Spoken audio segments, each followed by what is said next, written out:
There's a pretty one, Ulysses.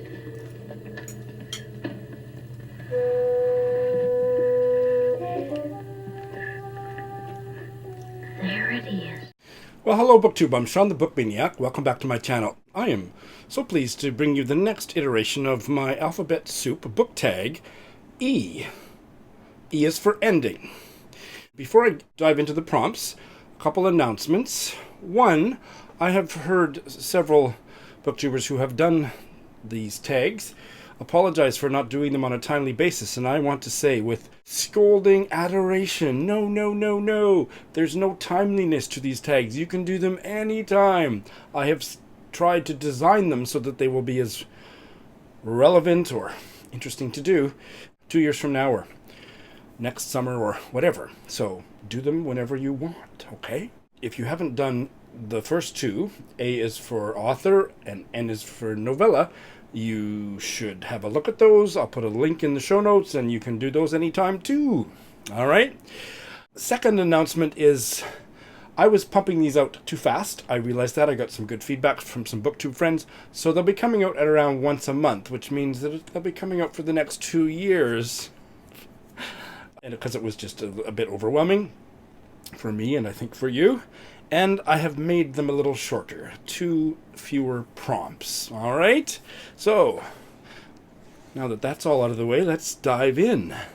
Number 1, E is for ending. One book with a great one, and one whose ending sucked. And I'm asking you to avoid spoilers, or if you can't, at least warn us if you're going to do a spoiler for the ending. So people can choose to fast forward. I think you can usually talk about an ending. Why you hated or loved an ending without spoiling it, can't you? A great ending in recent reading was the ending to the novel Hannah Coulter by Wendell Berry. My first Wendell Berry. I read it at Christmas time last year and absolutely loved it. And it's about an older farming widow who's not sure what to do with her farm. And it's all about her neighbors and her relatives and her son, her children and grandchildren. All I'm going to say about the ending is she's so worried about what's going to happen to the farm after she's gone because nobody seems interested. And it ends beautifully. I loved the ending to this. An ending that sucked was the ending to this gay South African novel, The Third Reel by S.J. Nudia. That's the pronunciation of that difficult Afrikaner surname, Nudia. I read it last year and it had a lot of strengths.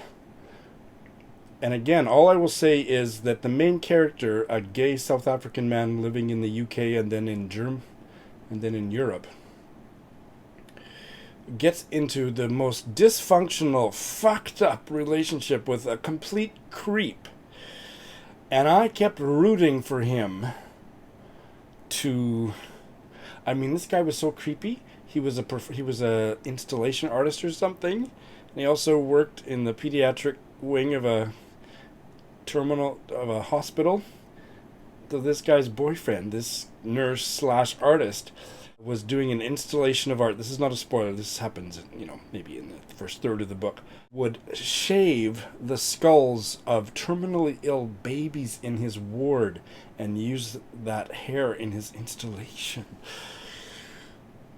I'm not going to characterize the ending. I hated the ending so much. I really felt like I wasted my time on this, despite many literary strengths. No. Number 2, E is for elderly. A favorite or a memorable elderly character. And I have chosen the protagonist of Mrs. Palfrey at the Claremont by Elizabeth Taylor. My first Elizabeth Taylor, and so far the only one of hers that I've truly loved. And I did deeply love this novel. I think it was one of her last novels, and it's regarded as her classic.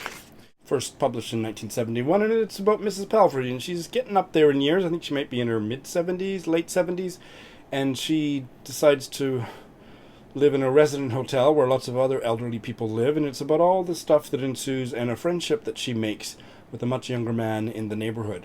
And I thought it was just beautiful. Number 3, E is for EU. Your favorite contemporary writer, post-World War II to the present, from the European Union. And I guess the UK is still a member for the time being, but I think that's a boring choice. Don't choose a UK writer, because we're always talking about them. You can if you want, but come on, use your imagination. Some other country from the European Union. So your favorite writer from the EU, post-World War II to now, or one that you'd like to try. I haven't read more than one book by many writers in this category, but the one that I would choose, and I know a sizable percentage of you are going to roll your eyes, and another sizable percentage of you are going to clap. Karl Ove Knausgaard's My Struggle series. I've read the first two, A Death in the Family and A Man in Love, and I loved them. It's just about time to pick up the third in the series. Steve Donahue posted who's not a fan of Knausgaard's. Steve, I think I'm characterizing your opinion accurately. He put up one of the funniest Instagram posts. Steve's post was on top of a post-it note on top of one of his books, My Struggle, and then the post-it note said, with brevity. But yeah, I really like his stuff. Other European writers that I've tried only one by and really liked are the Danish writer Helle Helle. This should be written in the present tense. Austrian-Slovenian writer Maja Hatterlap's Angel of Oblivion. I have a full review of this, which I will link below. And the French writer Yasmina Reza. I've only listened to one of her plays on audio, and I loved it, and I want to read more. But I can't call any of those three my favorites because I need to read more by them. In terms of writers that I would like to try, somebody tweeted about this book, so I added it to my TBR. The Beautiful Mrs. Seidenman by Andrzej Szpiorsky. And Britta Bowler said that this was one of her favorite books of all time. So I definitely want to try this by him, Polish writer, and if I like it, read more. And also another one that Britta raves about. Daša Drndić. Daša Drndić, a Croatian writer who died earlier this year or late last year, and I haven't not read anything by her, and I very much want to. Number 4, E is for E, a writer you'd recommend whose first and or last name begins with E. This was a little bit more difficult than I thought, so good luck. When I searched in alphabetical order of all the books I read, other than George Eliot, and who wants to talk about George Eliot? I like her stuff, I've read most of them, but no, I wanted something a little fresher. So I have chosen the gay French writer, a young guy, Edouard Louis. And this is his debut novel, at least in English, The End of Eddie. And this is his second novel, History of Violence. And I really like this, and I loved this. I could have included him as one of my favorite European authors, but I wanted him for this prompt. He writes homoerotically about his own life. Some of these I would say are more like memoir, but they do work as novels. This one was about sort of a coming-of-age story growing up in kind of a white trash family in butt-fuck France. And this is a memoir, very serious memoir. This is a very serious novel based on an autobiographical experience of him being raped by a man. This was much more technically brilliant. Both of them packed a wallop emotionally. Number 5. E is for exploration.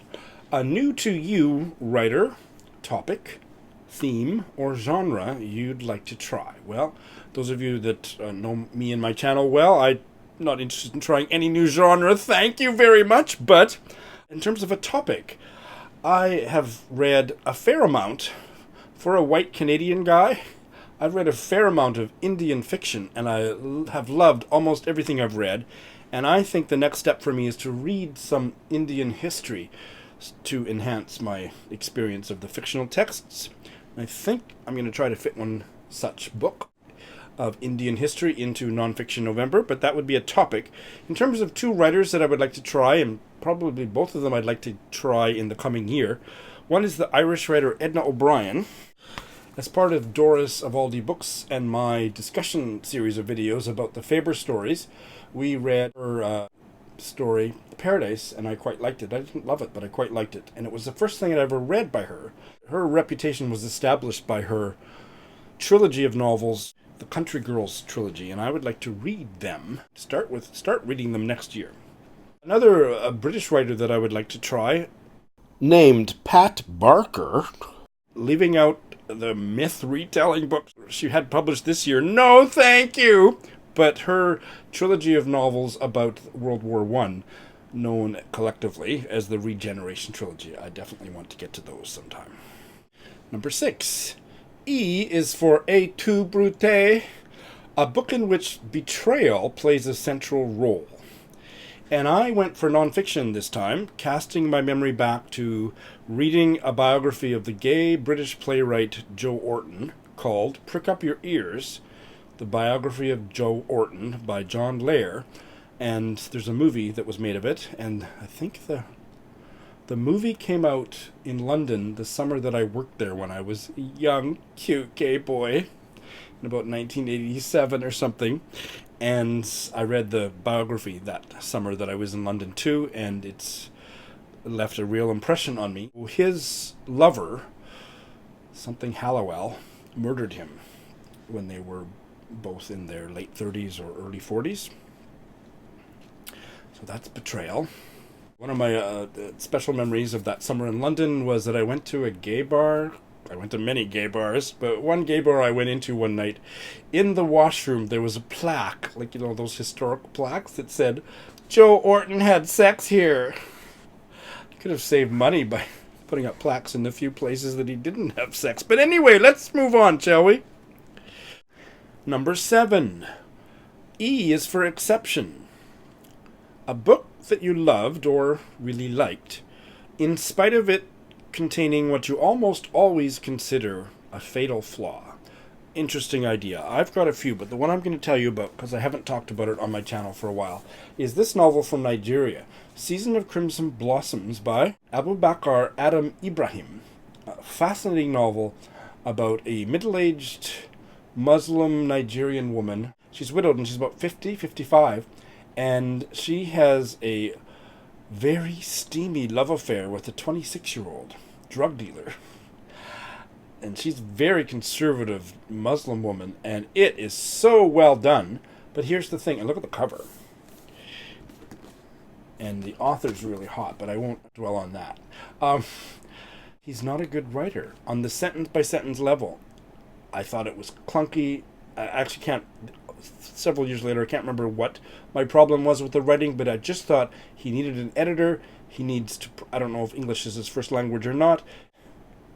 Nothing rolled trippingly off the tongue. I thought it was awkwardly and poorly written, and I thought it was a wonderful novel. I gave it 4 stars. So, I mean, good writing is so important to me, but this is a really great novel, and the writing is subpar. His structure, his character development, the plot, everything I thought was just really great.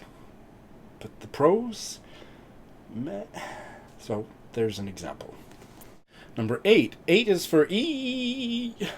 A book title with lots of E's. Well, nonfiction books are the best for these kind of prompts, so I found this, The Sense of Style, The Thinking Person's Guide to Writing in the 21st Century by Steven Pinker. And I count 1, 2, 3, 4, 5, 6, 7, 8, 9. If you spell out the word 21st, there's 9. If you don't, there's 8. But that's pretty good. I've never read it. I bought it at a time when I thought I might do, some kind of writing. But I've never cracked it. It's supposed to be good, although it's also controversial. Because I think he can be quite an asshole about what he thinks is good writing compared to, for example, how the writers at the New Yorker write, and I just want to back away from all that stuff. But there you go. Anybody read it? Number 9. E is for Ever Present. A book you read a long time ago that has really stuck with you. And I'm going way back to when I was about 12, 13. And first I watched the miniseries on TV in the early 1980s, or late, I was 12, 1966, late 70s, early 80s. Probably I was maybe a little bit older, but anyway, somewhere around there. The miniseries Little Gloria Happy at Last, which was based on the life and the custody battle about Gloria Vanderbilt. That's Anderson Cooper's mother, who just died aged 95 or something a few months ago. But long before anybody had heard of Anderson Cooper or anything like that, this miniseries was done about this really infamous custody battle among the Vanderbilts and over little Gloria. And I loved the miniseries, and I read the book by Barbara Goldsmith. I remember so much about that book all these years later. The last one, except for the tagging prompt, is number 10. E is for eliminate. A group of books you got rid of, or want to, and why. So, I eliminated from my library all but one works of fiction by the Nigerian-British writer Helen Oyeyemi. I read one of hers. I thought I liked it, and the more I reflected on the plot twist at the end, I can't remember what it was, and here's the book. I started hating it passionately, and then I tried her debut, something about the Icarus girl, hated it and bailed, and decided, you know what, I'm done, and I got rid of everything, but I have kept, both because it's such a physically beautiful book, and because I always think that some writers are much better at short fiction than novel-length fiction, and this is her collection of short stories. What is not yours is not yours, and look at what a beautiful book that is. So I've kept it, and the pages come right flush to that. It's a hardcover. It's just a beautiful book. I'm expecting I'm going to hate it. I think Doris and Britta Buddy read it, but they have obviously embargoed their opinions because I haven't heard how that turned out. But I'm keeping this for the physical artifact only. Number 11. E is for everyone. Tag extensively. So, in the first two versions of this tag, the A is for author and the N is for novella, I have been preaching about how adult booktubers need to move beyond this silly juvenile thing about being tagged. I am tagging people, but I'm also saying, if I don't tag you, please do it. And do that with every tag. I still tag people on my videos because I think that if I don't, nobody's going to do it, or not enough people are going to do it, but I would like to just put out the propaganda about that, alright? And if I have tagged anybody out there on a previous one, A is for author, N is for novella, you are auto-tagged on this and all other future iterations of the alphabet soup tag. I'm not going to tag you ever again, because I've tagged you once, so you're automatically tagged on all of them. I'm going to tag a bunch of new people here that I haven't tagged before, and I'm also shouting them out, because a lot of them are new to me and or new booktubers. Kathy of Grim Reads, Soggy Expat Book Nerd, Jason Harrigan, Bear Reads Books, Ollie of Book Draw, an old, not a new booktuber, a dear friend of mine, but I haven't tagged him yet on this series, so there you go, Ollie. Bookish Shenanigans, Dee Dee of Brown Girl Reading, again, not new, but I haven't tagged her yet. Hannah's Books, The Blank Garden, Estelle's Books, Tome Raider, and Windsong Reads. That's it. Thanks for watching. Thank you.